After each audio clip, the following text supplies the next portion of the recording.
श्रीमात्रे नमः। जय माँ सरला। या देवी सर्वभूतेषु विद्यारूपेण संस्थिता।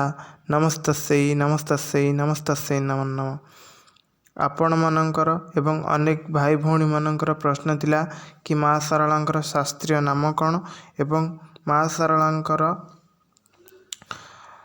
श्रीमद् देवी भागवत रे माँ का विषय केउठी वर्णना रही। आपण मानकर प्रश्न को आखि आगे रखी मु आपण मानकर एही भिडियोटी करुछि। जदि कहिबार किछि दोष त्रुटि थिबो आपण माने एवं माँ मते क्षमा करिवे। माँर वर्णना किए बा करि परिबो। माटीरु आकाश पर्यंत सबु किछि माँ। जहाँ भी देखुचंती आपण माने सबु किछि दुर्गा दुर्गा दुर्गा। जेतेबेले आश्विन मास आसे किंबा चैत्र मास आसे पानी पवन फूल आकाश वायु अग्नि सबुथिरे मु दुर्गा देवी को ही देखि थाए। जहाँकर आदि अंत ब्रह्मा विष्णु महेश्वर एवं तांकर निजस्व पुत्र श्री गणेश एवं कार्तिक पाई नांती तांका विषय वर्णना करिबा मोर मूर्खता। तथापि जहाँ किछि आम्भे श्रीमद् देवी भागवत खोजिकी पाइछु ताहाको आपण मानक आगरे वर्णना करुअछु। आदि पराशक्ति श्री भगवती सारला देवी पाखरे देवी शूलिनी दुर्गा, देवी सरस्वती, अंजनावाणी नील सरस्वती एवं महिषामर्दिनी महाविद्यांगर तत्व रही। आपण माने रंभ कल्परे महर्षि वृषभानु और तांक पत्नी सुब्रती देवी थिले।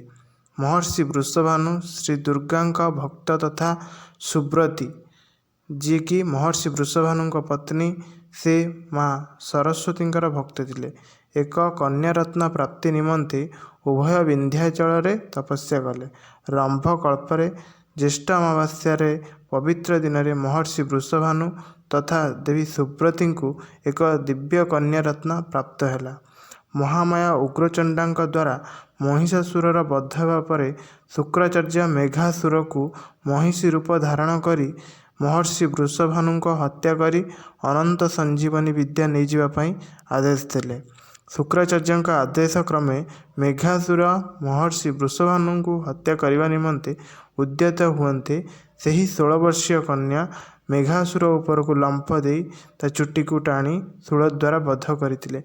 यह श्रीमद् देवी भागवत रे वर्णना करा जायछि।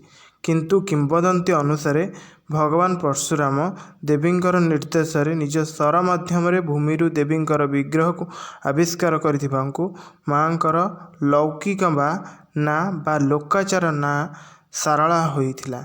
आपण माने जानिथिबे जहाँकि आमर झंकड़े अवस्थित यह परवर्ती पीठ किंतु मूल पीठ आमर हरिपुर जोटी आमर नंडा देउल सेठी मांकर कहीं आवाहन कालरू माँ सेठी विराजित।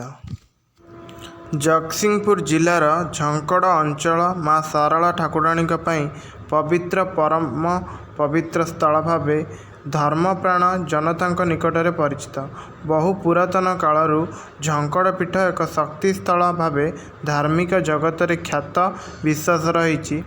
जे माँ दुर्गा और माँ सरस्वती को मिश्रित होउचियंती माँ सारला। माँ सारला संस्कृति होउची हिंदू धर्मर मौलिक उपासना पद्धतिर एवं वैदिक तांत्रिक माटीर मिश्रण। ओडिशार प्रमुख शक्ति पीठ मध्यरु झंकड़र सारला पीठ अन्यतम।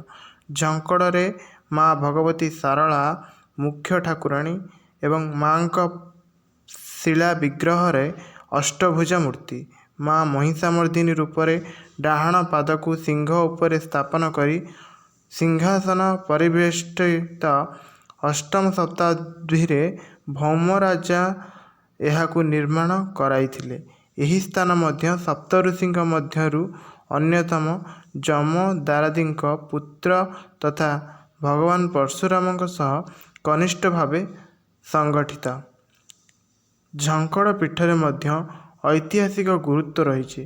कारण एही मंदिर रे महादेवों सहित प्रभु श्री जगन्नाथ एवं श्री गणेश एवं एक सुंदर रथ रे विराजित सूर्यनारायणकर उपासना करा जायଥାଏ, जहाँकि हिंदू धर्मर मूल तत्व। ଗଣେ ନାରାୟଣେ ରୁଦ୍ରେ ଅମ୍ବିକେ ତଥା ଭିର୍ନା ଭିର୍ନା ନ କର୍ତ୍ତବ୍ୟଂ ପଞ୍ଚୋ ଦେବ ନମସ୍ତୁତେ।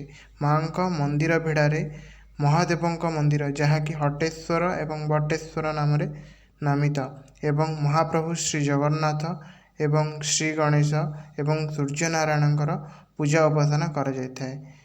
ଏତଦ୍ ବ୍ୟତୀତ ମାଙ୍କର ଚନ୍ଦନ ଯାତ୍ରା ଏବଂ ଆଶ୍ୱିନ ମାସରେ ଷୋଳ ପୂଜା ଏବଂ ଝାମୁ ଯାତ୍ରା ଚୈତ୍ର ମାସରେ ଆଦି ପ୍ରମୁଖ ଯାତ୍ରା ଅଟେ।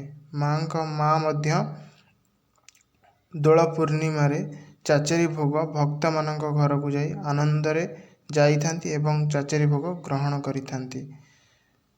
ମାଙ୍କର ସରସ୍ୱତୀ ପୂଜାରେ ମାଙ୍କୁ ମହାସରସ୍ୱତୀ ଭାବେ ବେଶ କରାଯାଇଥାଏ ଏବଂ କୁମାର ପୂର୍ଣ୍ଣିମା ଦିନ ମାଙ୍କୁ ମହାଲକ୍ଷ୍ମୀ ଏବଂ ଦୀପାବଳି ଦିନ ମାଙ୍କୁ ମହାକାଳୀ ରୂପରେ ଦର୍ଶନ କରିଥାନ୍ତି ଆଖପାଖ ଭକ୍ତ ଏବଂ ଅନେକ ଶ୍ରଦ୍ଧାଳୁମାନେ। ମା ଶାରଳା ପ୍ରତ୍ୟେକ ଏକାଦଶୀରେ ଜଗନ୍ନାଥ ବେଶ ହୋଇଥାନ୍ତି। ଆପଣମାନେ କେବେ ଏକାଦଶୀରେ ଆପଣମାନେ ନିଶ୍ଚିତ ଭାବେ ମା ଶାରଳାଙ୍କ ଦର୍ଶନ କରି ପ୍ରଭୁ ଜଗନ୍ନାଥ ଏବଂ ଭଗବତୀ ଶାରଳାଙ୍କୁ ଏକତ୍ର ଭାବେ ଦର୍ଶନ କରି କୃତାର୍ଥୀକୃତ ହୁଅନ୍ତୁ। ମାଙ୍କ ମନ୍ଦିରରେ ହେଉଥିବା ଅନୀତି ମୋତେ ଭଲ ଲାଗିଲା ନାହିଁ।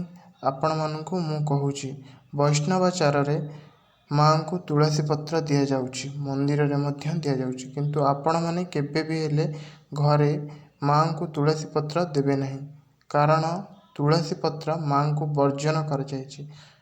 ମାଙ୍କୁ କେବେ ହେଲେ ତୁଳସୀ ପତ୍ର ଦୁବ ଅର୍ପଣ କରିବେ ନାହିଁ, କାହିଁକି ନା ମାଙ୍କ ଦେହରେ ମହିଷାମର୍ଦ୍ଦିନୀ ଦୁର୍ଗାଙ୍କର ତତ୍ତ୍ୱ ରହିଛି। ଆପଣମାନେ କେବେ ହେଲେ ମାଙ୍କର ମନ୍ଦିରକୁ ଯାଇ ମାଙ୍କର ପାଦୁକ କୁଣ୍ଡରୁ ନିଶ୍ଚିତ ଭାବେ ପାଦୁକକୁ ପାଇ ଘରକୁ ସାଥିରେ ଆଣିବେ ଏବଂ ବିଦ୍ୟାର୍ଥୀମାନଙ୍କୁ ଏହା ପ୍ରଦାନ କରିବେ। ମୋର ଯଦି କହିବାରେ କିଛି ଭୁଲ ତ୍ରୁଟି ହୋଇଥାଏ ତାହେଲେ ମୋତେ କ୍ଷମା କରିବେ। ଆଜି ପାଇଁ ରହୁଛି। ଜୟ ଶ୍ରୀ ଜଗନ୍ନାଥ, ଜୟ ମା ଶାରଳା।